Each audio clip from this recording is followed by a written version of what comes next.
एक आम bank employ जिसे दर्द ही महसूस नहीं होता, उसकी शांत जिंदगी तब हिल जाती है जब उसकी मुलाकात होती है एक खूबसूरत लड़की शेरी से। इस प्यार के बीच शुरू होती है लूट, धोखे और बदले की कहानी, जहां नेट को अपनी कमजोरी को ही अपनी ताकत बनाना पड़ता है। कहानी की शुरुआत होती है नेट नाम के लड़के से, जो रोज सुबह एक मशीन की तरह अपनी रूटीन फॉलो करता है। उठता है, फ्रेश होता है, नहाकर रेडी होता है और ब्रेकफास्ट में सब कुछ मिक्सर में डालकर शेक बनाकर पी लेता है। फिर वो बैंक के ऑफिस के लिए निकल पड़ता है, जहाँ वो असिस्टेंट मैनेजर होता है। लेकिन ये दिन आम दिन नहीं है। आज पूरे बैंक में एक अलग सा एक्साइटमेंट है, क्योंकि आज बोनस मिलने वाला है। नेट अपने मैनेजर के साथ मिलकर सभी एम्प्लॉयज को खुशी की ये न्यूज बताता है। तभी एंट्री होती है एक नई एम्प्लॉय की, शेरी, एक स्मार्ट, चार्मिंग और कॉन्फिडेंट लड़की। नेट उसे देखता ही रह जाता है, लेकिन वो बहुत ही शर्मीला है, इसलिए कुछ कह नहीं पाता। बस चुपचाप अपने केबिन में जाकर काम करने में लग जाता है। दिन के बीच में एक क्लाइंट आता है जिसका नाम अर्ल है, जो अपना लोन चुका नहीं पा रहा होता। वो परेशान है और नेट उसकी बात ध्यान से सुनता है। दिल से नरम होने के कारण नेट उसे कुछ दिनों की मोहलत दे देता है। अर्ल शुक्रिया अदा करता है। नेट के लिए ये एक आम दिन होता है, सब कुछ ठीक है, लेकिन अंदर से एक अजीब सा खालीपन है। 30 साल का हो चुका है, लेकिन जिंदगी में ना प्यार है ना एक्साइटमेंट, बस एक मोनोटोनस जिंदगी है। एक दिन जब नेट कॉफी डाल रहा होता है, तभी शेरी पीछे से उसे बुलाती है। अचानक से उसके हाथ से कप हिल जाता है और गर्म कॉफी उसके हाथ पर गिर जाती है, लेकिन नेट बिल्कुल नॉर्मल रहता है। ना कोई चीख, ना कोई रिएक्शन। शेरी शॉक में उससे माफी मांगती है, पर नेट बस अपनी घड़ी का रिमाइंडर सुनते ही तुरंत वहाँ से चला जाता है। ये देखकर शेरी को बहुत अजीब लगता है। कुछ देर बाद शेरी उसके केबिन में आकर फिर से सॉरी बोलती है और लंच के लिए इनवाइट करती है। नेट पहले तो मना कर देता है, क्योंकि उसे लोगों से घुलना मिलना पसंद नहीं, लेकिन जैसे ही शेरी वहाँ से जाने लगती है, नेट कुछ सोचता है और उसे हाँ कर देता है। लंच टेबल पर दोनों के बीच हल्की फुल्की बातें शुरू होती हैं। शेरी चेरी पाई ऑर्डर करती है और नेट अपना हमेशा वाला शेक। शेरी उसे अपनी पाई खिलाने की जिद करती है, पर नेट गुस्से में मना कर देता है। तब नेट उसे बताता है अपने एक अजीब जेनेटिक डिसऑर्डर के बारे में, जिससे उसे दर्द फील नहीं होता। अगर उसे कोई चोट लग जाए या हाथ जल जाए तो भी उसे कोई दर्द नहीं होता। इसी वजह से वो सॉलिड फूड नहीं खाता है, क्योंकि अगर कुछ चबाते हुए अपनी जीभ काट ले तो उसे पता भी नहीं चलेगा। शेरी ये सब सुनकर पहले तो हैरान होती है, फिर उसके चेहरे पर एक हल्का सा स्माइल आता है। वो उसका मजाक नहीं उड़ाती जैसे दुनिया उड़ाती है, बल्कि वो उससे कहती है, तुम यूनिक हो नेट, ये तुम्हारी वीकनेस नहीं, तुम्हारी ताकत है। फिर प्यार से एक छोटी सी पाई का टुकड़ा उसके मुंह के पास लाती है और उससे कहती है, खा लो, मैं हूँ ना, तुम्हें कुछ नहीं होगा। नेट पहली बार पाई खाता है। उसके चेहरे पर एक अजीब सा सुकून है, जैसे पहली बार कुछ महसूस कर रहा हो। रात को घर जाकर वो अपने ऑनलाइन दोस्त से गेम खेलते हुए बातें करता है। वो अपनी शेरी वाली बात बताता है, कहता है वो मुझे दोबारा मिलने के लिए कह रही है, पर मैं नहीं जाऊंगा। मैं हैंडसम नहीं हूँ, न ही मेरे पास कोई बड़ी गाड़ी है। उसका दोस्त कहता है, नेट तुम एक अच्छे आदमी हो। सुनकर लगता है कि शेरी भी अच्छी लड़की है, तुम दोनों को मिलना चाहिए। ये बात नेट के दिल को छू जाती है। अगले दिन नेट शेरी से मिलता है। दोनों बार में बैठकर अपनी लाइफ के बारे में बातें करते हैं। शेरी को उसके बचपन का नाम पता चलता है, नोवोकेन, जो कि एक दवाई का नाम होता है जिससे शरीर में दर्द नहीं होता। ये सुनकर वो कहती है, तो लोग तुम्हें इस नाम से चिढ़ाते थे। नेट हाँ कहता है और दोनों लोग हंसते हैं। तभी उसकी घड़ी में रिमाइंडर बजता है। शेरी पूछती है, ये रिमाइंडर किस लिए? नेट बोलता है, बाथरूम जाने के लिए। अगर भूल गया तो मुझे पता भी नहीं चलेगा और मेरा ब्लैडर फट जाएगा। थोड़ी देर बाद वो लोग नेट के घर पहुंचते हैं। वहाँ शेरी देखकर हैरान रह जाती है कि उसके शरीर पर टैटूज बने हुए हैं हर जगह। नेट कहता है, दर्द फील नहीं होता तो इतने सारे टैटूज उसने खाली टाइम में बनाए होते हैं। रात के आखिरी पलों में दोनों के बीच एक इमोशनल और रोमांटिक कनेक्शन बन जाता है। अगली सुबह शेरी जा चुकी होती है, लेकिन नेट के चेहरे पर एक मुस्कान होती है। पहली बार उसकी जिंदगी में किसी ने उसे नॉर्मल तरीके से देखा है। सुबह वो पूरी खुशी के साथ ऑफिस के लिए रेडी होता है। बैंक पहुंचता है और शेरी को देखते ही एक हल्का सा स्माइल करता है। उस पल नेट समझ जाता है उसकी जिंदगी बदल चुकी है। पहली बार वो महसूस करता है कि बेदर्द इंसान भी प्यार महसूस कर सकता है। फिर वो खुशी खुशी शेरी की तरफ बढ़ता है ताकि उससे बात कर सके और अपनी फीलिंग्स बता सके। लेकिन उसी पल बैंक के दरवाजे पर कुछ लोग सेंटा क्लॉज की वेशभूषा में घुसते हैं। पहले तो सबको हंसी आती है, लेकिन फिर उन्होंने तुरंत अपनी असली नीयत दिखाई। उन्होंने बंदूक निकाली और गोलियां चलानी शुरू कर दी। खुशी का दिन नेट के लिए एक ही पल में सबसे बुरे दिन में बदल गया। लुटेरे जोर से चिल्लाते हैं कि सब लोग चुपचाप उनकी बात माने और किसी को कुछ नहीं होगा। वो लोग बैंक मैनेजर को उठाते हैं और जबरदस्ती तिजोरी का पासवर्ड मांगते हैं। मैनेजर कहता है कि उसे पासवर्ड नहीं पता। इससे लुटेरे गुस्सा हो जाते हैं, मैनेजर को पहले मारते हैं, फिर भी जब वो पासवर्ड नहीं बताता तो कुछ देर बाद उससे मार देते हैं। ये देखकर सबके चेहरे पे डर और हैरानी दोनों आ जाती है। फिर लुटेरे असिस्टेंट मैनेजर यानी नेट को ढूंढते हैं। नेट को पकड़कर उसकी पिटाई शुरू कर देते हैं। नेट रिएक्ट नहीं करता क्योंकि उसे दर्द का एहसास ही नहीं होता। इस वजह से लुटेरे उसे और भी मारते हैं। तभी शेरी चीख पड़ती है और उसको बचाने की कोशिश करती है। लुटेरों ने जल्द समझ लिया कि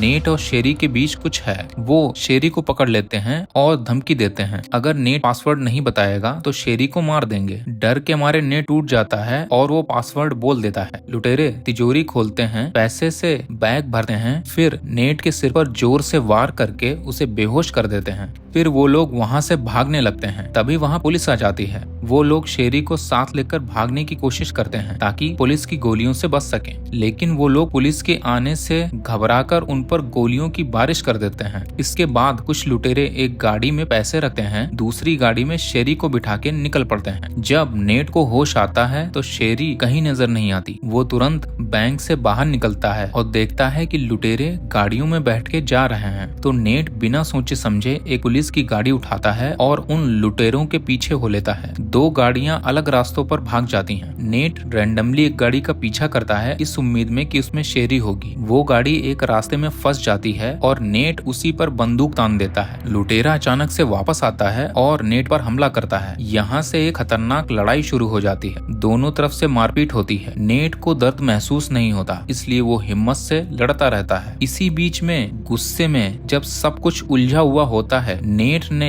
गरम तेल में पड़ी बंदूक उठाई और गलती से लुटेरे को गोली मारकर उसकी जान ले ली। उसने पहली बार ऐसा किया होता है, इसलिए नेट डर के मारे हिल जाता है। फिर भी उसका इरादा कम नहीं होता है। शेरी को बचाना उसके लिए सबसे जरूरी हो चुका था। वो मरे हुए लुटेरे के टैटू की फोटो लेता है ताकि उसकी पहचान हो सके। फिर वो गाड़ी लेकर वहाँ से निकल पड़ता है और रास्ते में अपने ऑनलाइन दोस्त को वो टैटू वाली फोटो भेजता है। कहता है इसका पता लगाओ कि ये टैटू कहाँ बनवाया गया था। इस बीच दूसरी पुलिस भी सीन पर पहुंचती है और पूरे मामले की जांच शुरू करती है। कुछ ऑफिसर नेट पे शक करते हैं क्योंकि वो वहां से भाग गया था। फोन पे नेट से बात होती है तो नेट समझाने की कोशिश करता है कि वो शेरी को बचाने के लिए लुटेरों का पीछा कर रहा है और वो दूसरी पुलिस की टीम का वेट नहीं कर सकता था, नहीं तो देर हो जाती। उसका डर ये भी है कि अगर वो रुक गया तो शेरी को खो सकता है। थोड़ी ही देर में नेट का ऑनलाइन फ्रेंड टैटू शॉप ढूंढकर एड्रेस भेज देता है। नेट बिना रुके सीधे शॉप तक पहुंचता है। वहां उसे एक बड़ा और ताकतवर आदमी मिलता है, जिसको देखकर नेट पूछता है कि क्या उसने ये टैटू बनाया था। धीरे धीरे सवालों से उसने उस आदमी से लुटेरे का पता करने की कोशिश की, जिससे उस आदमी को शक हो गया। इसलिए दोनों के बीच में झगड़ा शुरू हो गया। नेट फिर से लड़ता है, फिर से दर्द नहीं महसूस होता और आखिरकार वो उस आदमी को हरा देता है और सारी जरूरी डिटेल्स निकाल लेता है, जिससे उसे पता चलता है कि मरे हुए लुटेरे का नाम बेन था और उसका एड्रेस कहाँ है। टैटू शॉप से मिलने वाली जानकारी के साथ नेट अगला कदम लेता है। अब वो बेन के घर तक पहुँचता है।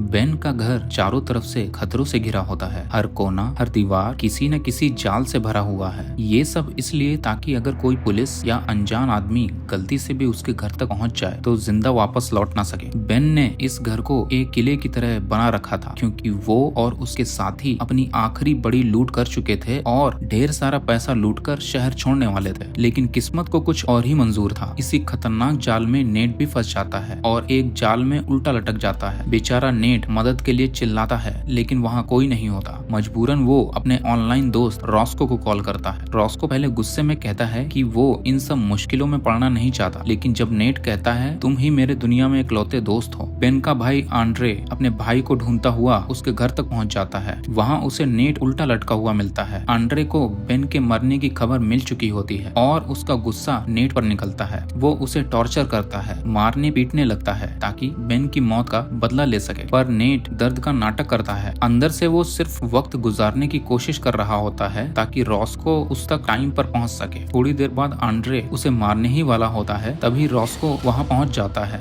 दोनों पहली बार आमने सामने मिलते हैं। दोनों मिलकर आंड्रे से लड़ते हैं। रॉस्को नेट को चाकू देता है, पर झगड़े में गलती से चाकू नेट के हाथ में लग जाता है। इसके बावजूद नेट हिम्मत नहीं हारता और उसी चाकू से आंड्रे पर हमला कर देता है और उसे मार गिराता है। लेकिन कहानी यहाँ रुकती नहीं। पुलिस नेट का फोन ट्रेस करके वहाँ पहुँच जाती है। रॉस्को उनका ध्यान भटकाने के लिए स्कूटर पर भागता है, पर पुलिस उसे गलती से पकड़ लेती है। नेट किसी तरह वहाँ से बच निकलता है और सीधा उस जगह पहुँचता है जहाँ शेरी को रखा होता है। वहाँ उसकी मुलाकात तीसरे लुटेरे यानी साइमन से होती है। नेट उस पर बंदूक तान देता है और कहता है शेरी को छोड़ दो और उसे जाने दो। साइमन तो पहले मुस्कुराता है और कहता है कि लगता है कि उसे सच्चाई नहीं पता। और यहीं पर कहानी का सबसे बड़ा ट्विस्ट आता है। शेरी साइमन की बहन होती है और वो नेट से प्यार का नाटक कर रही होती है ताकि उससे बैंक की तिजोरी का पासवर्ड निकलवा सके। ये सुनकर नेट के पैरों तले जमीन खिसक जाती है। उसके दिमाग में शेरी के साथ बिताए गए पल, उनकी यादें सब उसे याद आने लगते हैं। वो अंदर से बिल्कुल टूट जाता है। तभी साइमन मौका देकर उस पर हमला करता है, लेकिन शेरी जो अब तक चुप थी उसे